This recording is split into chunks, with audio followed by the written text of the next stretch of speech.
abrir a palavra de Deus, Judas, carta de Judas, capítulo 1, só tem um capítulo. Nós começamos no estudo passado, nós falamos sobre a introdução à carta de Judas, né? Estudamos aí um pouco a introdução. Hoje nós vamos estudar mais um pouquinho sobre essa carta. É uma carta pequena, mas eu creio que nós vamos levar alguns dias para nós terminarmos aqui um estudo um pouco mais aprofundado da carta. Judas, pega o Apocalipse, aí você tem de trás para frente, você consegue achar mais fácil.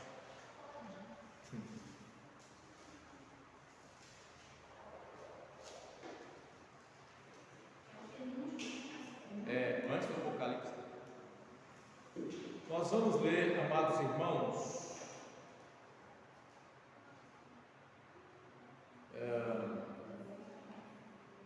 o versículo de número 3, Judas 1, 3.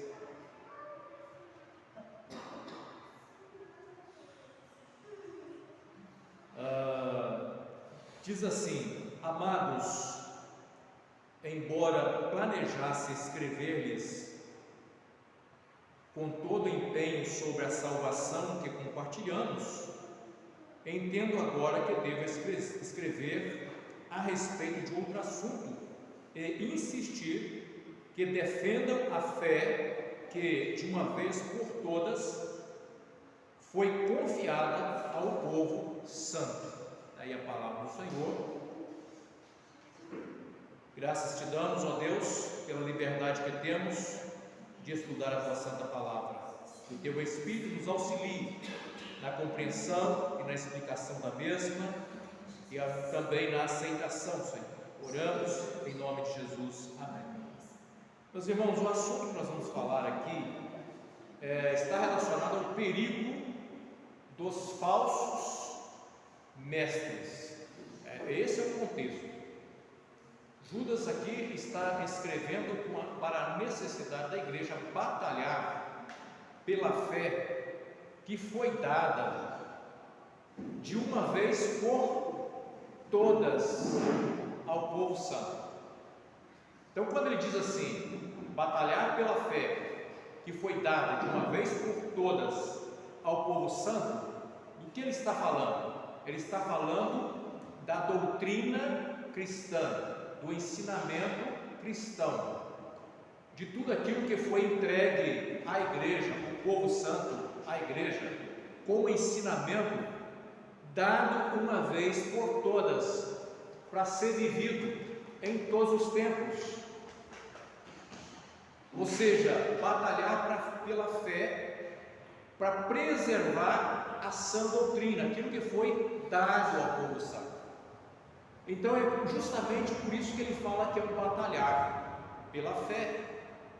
Por quê? Porque existia e existe os falsos mestres. O perigo dos falsos mestres é exatamente introduzir no meio daquilo que foi a fé entregue ao povo santo, ou os ensinamentos cristãos, ensinamentos que destoam da fé evangélica, da fé cristã, do cristianismo genuíno, do cristianismo bíblico. Estão entendendo? Então hoje nós vamos falar um pouco desse perigo dos falsos mestres.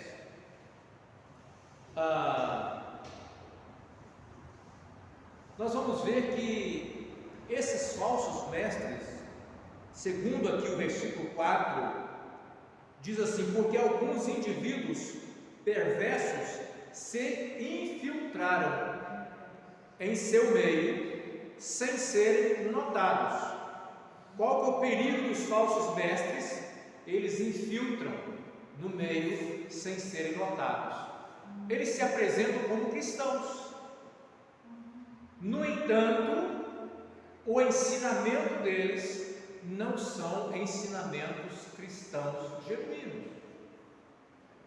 Por isso eles são chamados de falsos mestres. Se infiltram sem serem notados. Será que Jesus falou e advertiu com relação a esse perigo? Vamos ver. Mateus capítulo 7, versículo 15 ao versículo 20.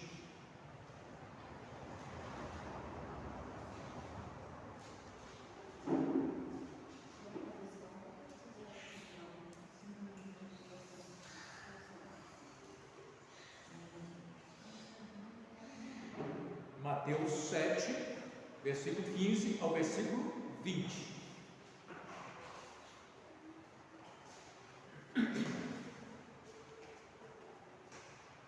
Esperar para que todos encontrem, para acompanhar a leitura. Amém? Encontraram? Mateus 7, 15 ao 20. Diz assim: tomem cuidado. Olha aqui, que está na mesma direção da fala de Judas. Tome cuidado com falsos profetas. Judas usou o termo falsos mestres. Jesus está falando dos falsos profetas, que vêm como disfarçados de quê? De ovelhas. Judas falou que eles iriam infiltrar, como se fossem cristãos. Jesus falou que eles vêm disfarçados de cristãos, ou disfarçados de ovelhas, mas que, na verdade, são lobos esfomeados. Vocês identificarão por seus frutos. Então Jesus está falando assim: vocês vão identificar os falsos profetas ou os falsos mestres por seus frutos. É possível colher uvas de espinheiro ou figos de ervas daninhas? Uma pergunta retórica, né? Da mesma forma, a árvore boa produz frutos bons, a árvore ruim produz frutos ruins. A árvore boa não pode produzir frutos ruins, e a árvore ruim não pode produzir frutos bons. Toda árvore que não produz bons frutos é cortada e lançada no fogo. Portanto, é possível identificar a pessoa por seus frutos. As pessoas costumam pegar uma fala de Cristo, tirar do seu contexto e falar assim: vocês não julguem, né? Não julguem, vocês não podem julgar. Só que Jesus está falando aqui que nós precisamos fazer um julgamento. Que julgamento é esse? Identificar os falsos profetas pelos seus frutos. O que é isso senão um julgamento por meio do discernimento? E Jesus falou que a árvore que não dá bom fruto é cortada e lançada no fogo. Os irmãos vão ver que lá também na carta de Judas vai falar do destino dos falsos mestres, que é o que? A condenação futura. Então Judas está falando a mesma coisa que Jesus falou aqui no seu Evangelho. Agora vamos ler o versículo 21 ao 23. Versículo 21 ao 23 diz assim: nem todos que me chamam Senhor, Senhor entrarão no reino dos céus, mas apenas aqueles que de fato fazem a vontade de meu Pai que está no céu. No dia do juízo, muitos me dirão: Senhor, Senhor, não profetizamos em teu nome, não expulsamos demônios em teu nome, e não realizamos muitos milagres em teu nome? Eu, porém, responderei: nunca os conheci, afastem-se de mim, vocês que desobedecem à lei. Então preste atenção Jesus falou que muitos iriam profetizar em nome dele, não era enviado dele. Iria apresentar milagres como se fosse em nome de Jesus, mas não foi enviado por Jesus. Olha a seriedade das coisas. Como que a gente tem que ter cuidado e buscar o Senhor biblicamente para nós sabermos discernir os falsos profetas ou os falsos mestres, e qual é o recurso que nós temos para avaliar. Qual é o recurso que nós temos para avaliar? A Bíblia. Não tem recurso mais confiável do que a Bíblia. A Bíblia diz que enganoso é o coração do homem. Então as pessoas às vezes querem julgar por aquilo que eles sentem. Eu senti paz naquilo que aquela pessoa falou. Aquela pessoa parece uma pessoa tão boa, ele fala tão manso. Enganoso é o coração do homem. Portanto, a Bíblia que deve ser a régua para nós avaliarmos o que é falso e o que não é. Vamos avaliar por meio dos milagres? Quantos sinais acontecem e milagres extraordinários que atraem muitas pessoas. Mas será que se nós formos levar a palavra de Deus como a peneira, tais sinais vão passar no crivo da palavra de Deus? Então nós temos que aprender, por isso nós precisamos conhecer a palavra, por isso nós precisamos estudar a palavra como nós temos feito, porque aquele que conhece a palavra dificilmente será enganado, porque ele vai conhecer aquilo que está sendo apresentado para ele, não é verdade? Ele ouve um negócio, opa, esse negócio aí não está de acordo com a palavra do Senhor, não.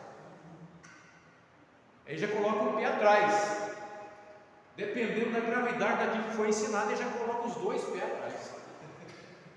Não é verdade? É assim. Não, mas pode falar para nós também. Tá bom? Agora vamos ler, irmãos, Atos dos Apóstolos, capítulo 20. Atos dos Apóstolos, capítulo 20, versículo 25 ao 38.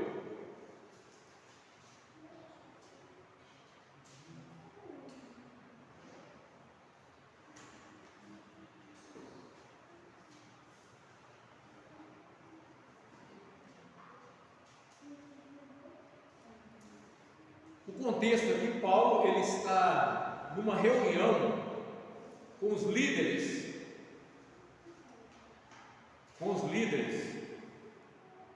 e ele dá algumas orientações aos líderes cristãos da época. E o que ele vai dizer? Versículo 25: agora sei que nenhum de vocês, a quem anunciei o reino, me verá outra vez. Ele sabia que estava chegando o momento da partida dele. Por isso declaro hoje que, se alguém se perder, olha a preocupação de Paulo aqui. Se alguém se perder, mas eles não ensinam aí que salva uma vez, salva para sempre? Por que Paulo está preocupado com se alguém se perder?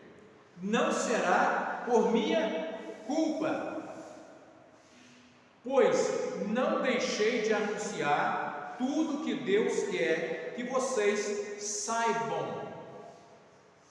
Olha que coisa interessante. Paulo está dizendo aqui: eu anunciei para vocês tudo que Deus quer que vocês saibam. O que a igreja do Senhor precisa saber para a salvação está registrado na palavra do Senhor. Não precisamos de nada novo. Portanto, versículo 28: cuidem de si mesmos e do rebanho sobre o qual o Espírito Santo os colocou como bispos, a fim de pastorearem sua igreja, comprada com seu próprio sangue. Então veja bem, Paulo está orientando os líderes para ter cuidado, para eles não se perderem, porque eles receberam tudo que eles precisavam conhecer a respeito daquilo que seria necessário para que eles pudessem exercer o pastorado da igreja do Senhor, porque eles foram instituídos como bispos do rebanho do Senhor. E é interessante que depois, mais para frente, nós podemos tratar de um outro assunto, que é: será que a Bíblia colocou Pedro como o bispo dos bispos? Será que Cristo colocou Pedro como um bispo dos bispos? Mais para frente nós vamos perceber que não. Aqui nós temos Paulo dando orientação aos bispos. Sei que depois da minha partida surgirão em seu meio falsos mestres. Olha a preocupação de Paulo aqui. Lobos ferozes.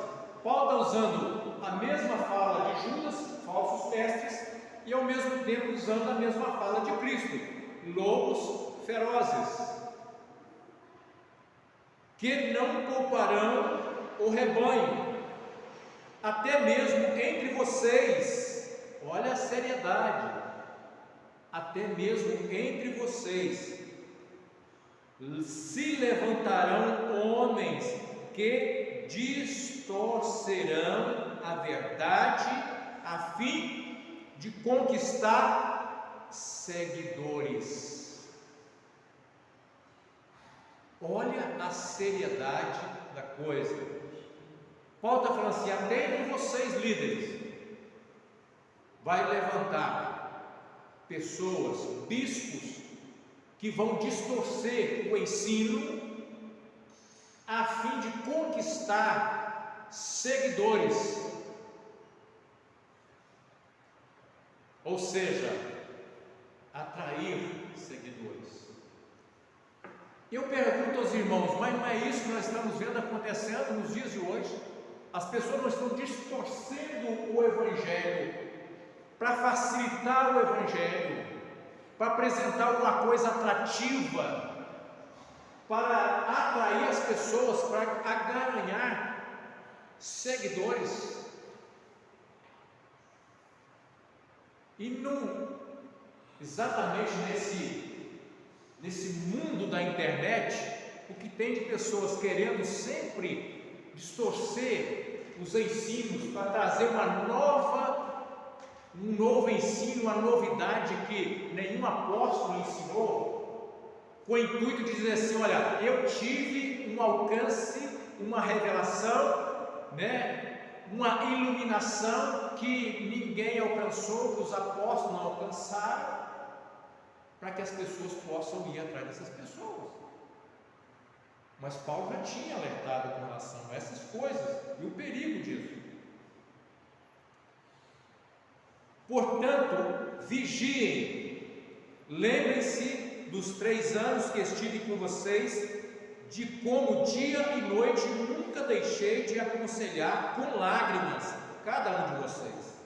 E agora eu vos entrego a Deus e a mensagem de sua graça, que pode edificá-los e dar-lhes uma herança junto com todos que ele separou para si. Jamais cobicei prata e ouro ou roupas de alguém. Vocês sabem que essas minhas mãos trabalharam para prover as minhas necessidades e as dos que estavam comigo. Fui exemplo constante de como podemos, com trabalho árduo, ajudar os necessitados, lembrando as palavras do Senhor Jesus: a bênção maior em dar que em receber. Quando Paulo terminou de falar, ajoelhou-se e orou com eles. Então Paulo aqui traz o exemplo dele, como que ele trabalhava para não explorar a fé dos irmãos.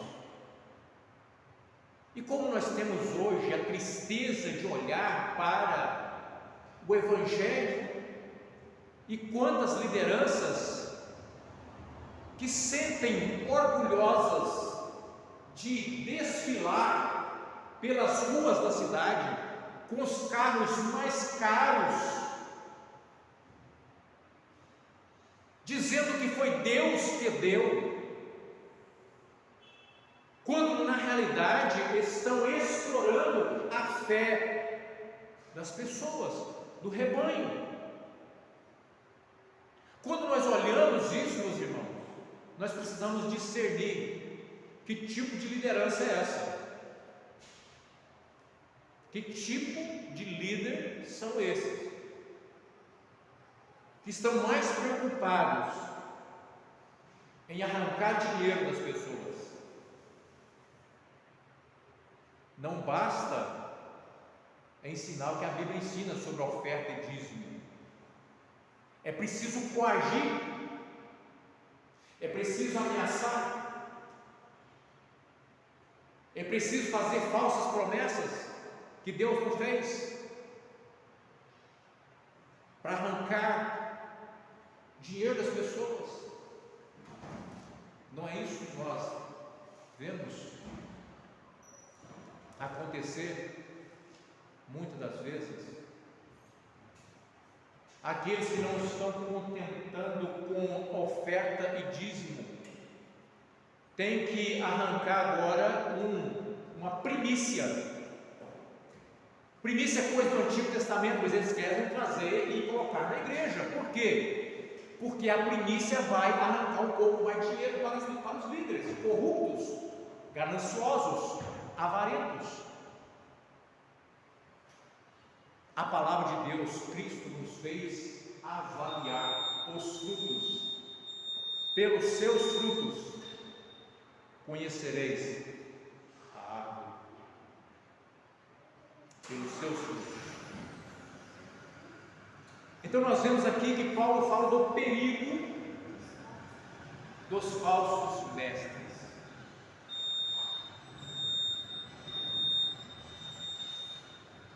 Aqui em Judas nós vemos o perigo de negar o Senhor. Vamos voltar para o Judas.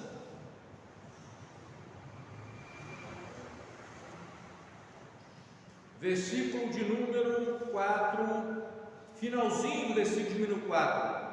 A condenação de tais pessoas foi registrada há muito tempo, pois negaram Jesus Cristo, nosso único, soberano e Senhor.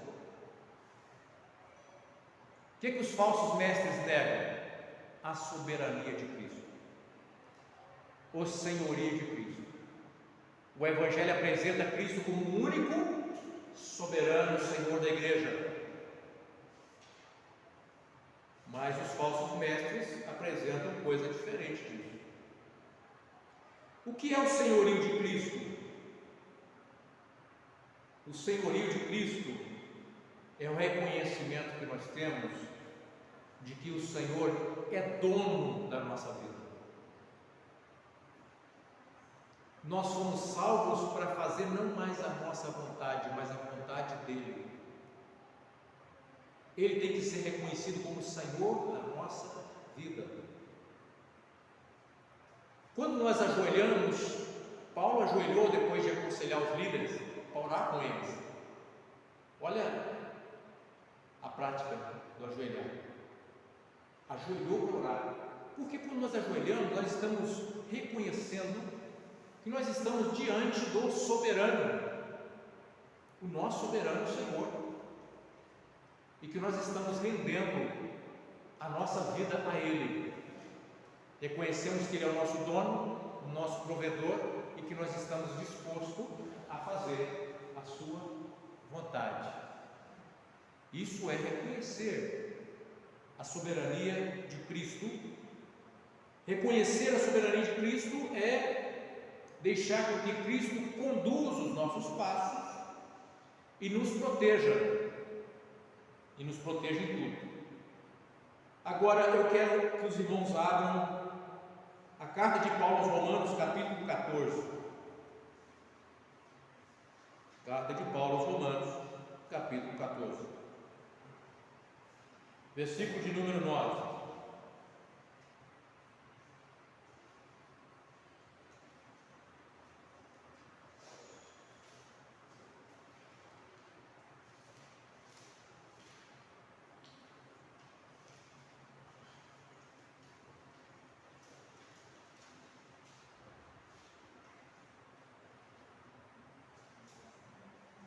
Romanos 14, 9.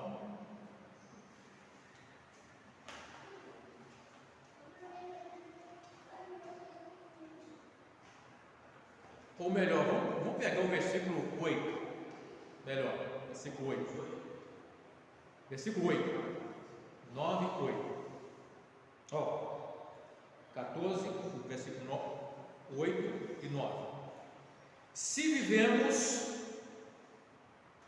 é para quê? Para honrar o Senhor. Esse tem sido o entendimento cristão. Se vivemos, é para honrar o Senhor.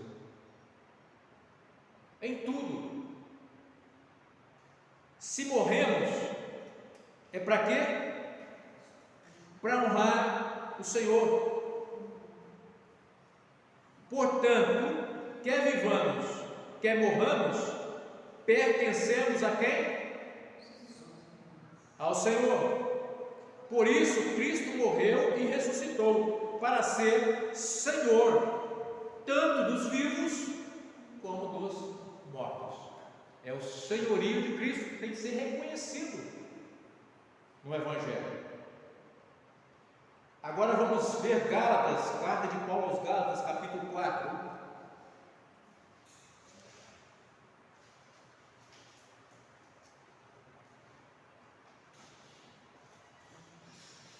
Gálatas capítulo 4.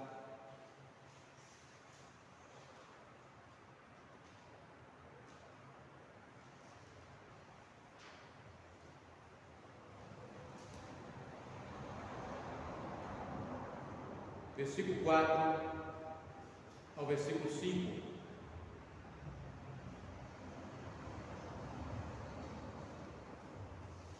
Diz assim, Gálatas capítulo 4, versículo 4, versículo 5. Mas, quando chegou o tempo certo, Deus enviou o seu filho, nascido de uma mulher e sob a lei. Assim o fez, para quê? Para resgatar a nós que estávamos sob a lei, a fim de nos adotar como seus filhos. Então aqui Paulo está falando de que o Senhor enviou Cristo Jesus para nos resgatar, porque nós estávamos debaixo da lei, e a lei nos condenava por causa do pecado.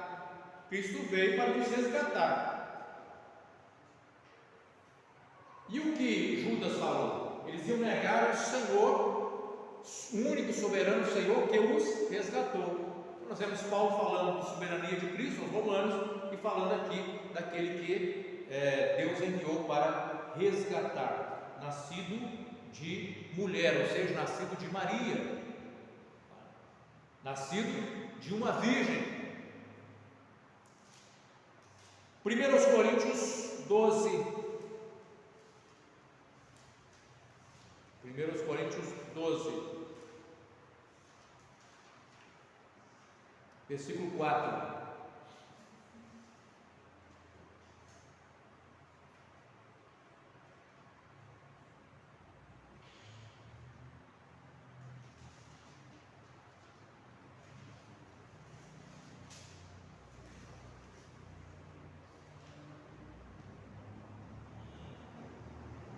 Vou ler o versículo 3 aqui, diz assim: por isso quero que compreendam que ninguém que fala pelo Espírito de Deus amaldiçoa Jesus. E ninguém pode dizer que Jesus é Senhor a não ser pelo Espírito Santo. Existem tipos diferentes de dons espirituais, mas o mesmo Espírito é a fonte de todos eles. Existem diferentes tipos de serviço, mas o Senhor a quem servimos é o mesmo. Então, aqui o senhorio de Cristo sendo aqui novamente ressaltado por Paulo. E agora, Mateus 16.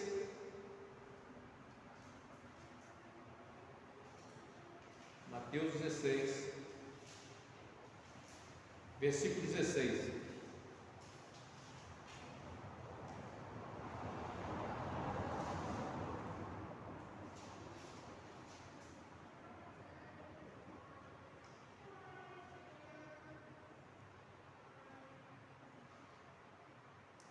Encontrarei? E Simão Pedro respondeu: o Senhor é o Cristo, o Filho do Deus vivo. Aqui, novamente, o senhorio de Cristo sendo exaltado na revelação que Pedro tem aqui a respeito de Cristo, quando ele vai dizer e confessar que Cristo é o Senhor, certo? Então, meus irmãos, hoje eu creio que nós poderemos dar uma parada por aqui, por isso que nós já falamos, depois nós damos uma sequência no próxima quarta-feira. Eu gostaria que os irmãos pensassem o seguinte: é muito importante nessa consciência da soberania de Deus, do senhorio de Cristo na nossa vida, nós temos como prática sempre levantar e orar ao Senhor, orar ao Senhor pela manhã, orar ao Senhor também quando o dia se findou, agradecendo ao Senhor, sabendo que tudo que nós realizamos porque o Senhor permitiu, Ele é o Senhor da nossa vida, e tudo deve ser feito para a honra e para a glória dEle, devemos viver para Ele, tá certo? Então hoje nós vamos encerrar por aqui, depois na próxima vez nós falamos mais um pouco sobre esse assunto. Cantar um louvor? 361.